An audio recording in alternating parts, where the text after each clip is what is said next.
Welcome to another episode of My Plug Life.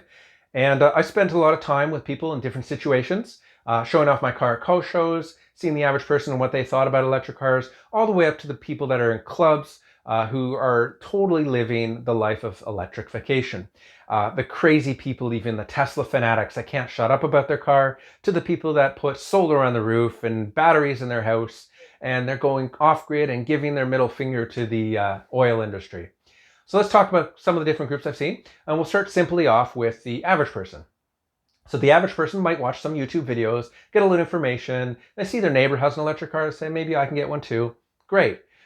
They probably got into an electric car without doing enough research or knowing exactly what they're getting into, but typically after a while you figure it out. So what I've seen is a lot of people will maybe not have a charging solution that might work for them. For example, like they live in an apartment building and they can't really charge, or they live in a house and they didn't actually put the electrical in before they get the car. So it gets at home and they can't really do much. So they get the big problem that's all you ever hear about is range anxiety. I find range anxiety hilarious after you've had an electric car for a while. But for at the beginning, you really think of how to live your life differently. So you're like, okay, I'm going to go to work. I'm going to drive 20 kilometers there. I'm going to head home, but I'm going to stop at the mall and pick some stuff up, and I'll charge there for an hour. And then I'll get home, I'll pick up the kids, and I'll go back to the library. I'll spend 2 hours there, and I'll charge while I'm there. And then when I get home, I'm going to plug it in, and that should be able to do for the whole day. But you've done like 60 kilometers, and you've got lots more, and that's going to be way too much charging. Now, a person that had an electric car for a long time realizes that's completely not necessary. So as time goes on, they realize how much different the electric life is from the gas life, and how much better it is. So now let's get into some of the other groups. For example, early adopters. Now, these people, it's not going to be their only car. They bought the electric cars because they wanted to get into the movement. They thought it's the right thing to do.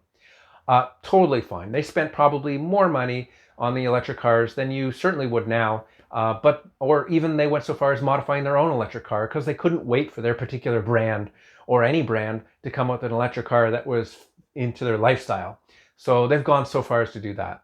Now, these people are totally necessary to start this up.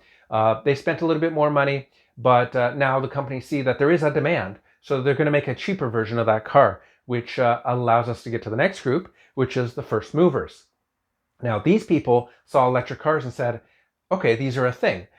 They're able to do what I need to do, basically. It's not going to be my primary car, but I want to have one. And a lot of these people want that uniqueness. They want to have that car which is a little bit different than every other car on the road. They want to drive down the street and they want people to see them and say, I think I know what that is. Isn't that a rare car? So that conversation starts, and that's what they're into.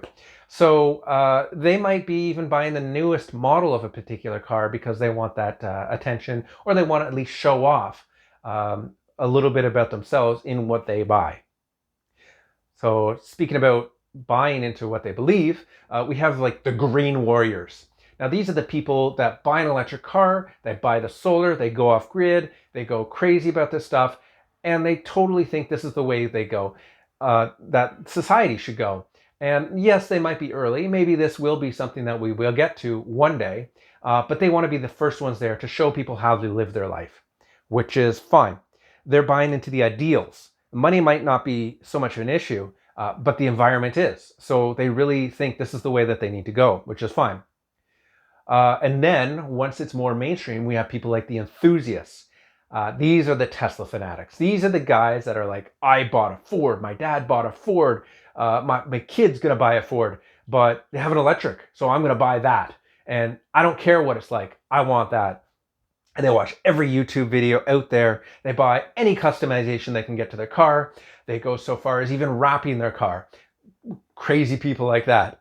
But it's like totally, this is completely all they want to talk about. They want people to stop on the road and say, hey, isn't that one of those cars? And they say, oh yeah, let me tell you about that.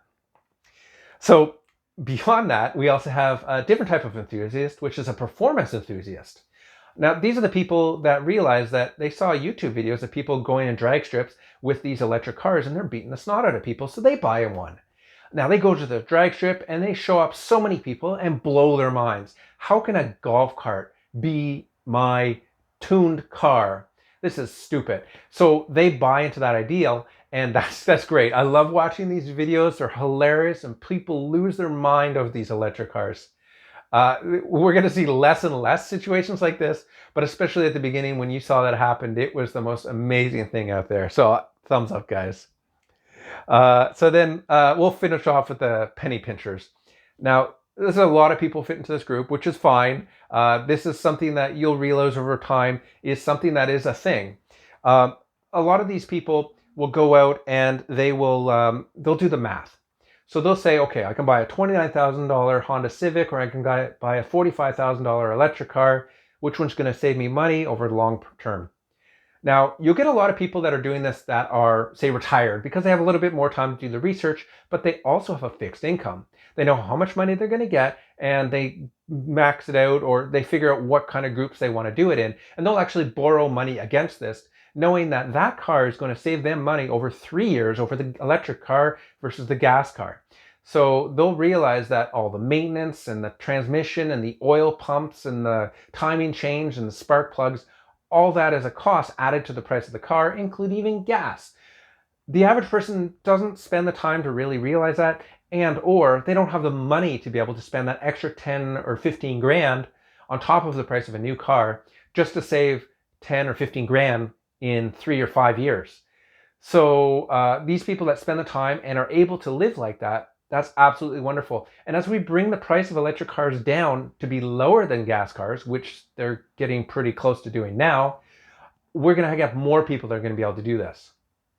So like I said, that's the groups I've seen in all the driving around and talking to different people. If you see any others that you can think of, put it in the comments. I'd love to hear about it. And give me a thumbs up so more people can see this kind of video. And thank you very much for checking it out. And hopefully you've made your play into your plug life like I have. See you in the next one.